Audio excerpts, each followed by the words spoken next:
I'm 39 years old with insulin resistant and PCOS, and I want to wait for 3 months. Now, from a scientific perspective, I'll say, given your age of 39 years old and insulin resistance, but otherwise good ovarian reserve, deciding to wait for 3 months is for starting IVF is quite uh, I would say not very clear evidence about it.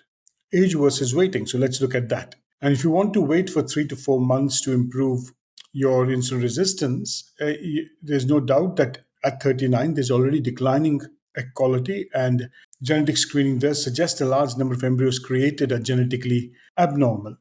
And delaying IVF for more than a month generally doesn't seem to really make a huge difference. Whether or not you can treat insulin resistance, it depends on your whether you're diabetic or even not. And if you're having very irregular cycles, there's no doubt of insulin resistance. And the two drugs that can change are myoinositol and metformin. Both the advantages are very modest and they don't grossly change the insulin resistance to such an extent and may take between 3 and 4 months to have an impact.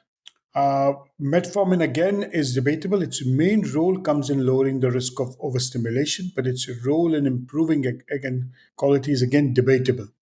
So the question is, do you wait for 3 months? And I'll say, well, the risk is always of declining reserves, and with age not being on your side, one of the options is to consider taking minoxidil. And depending on how bad your insulin resistance is and what if you're at risk of diabetes, whether or not you add metformin, and that's something which is worth discussing. But with metformin, the data is less.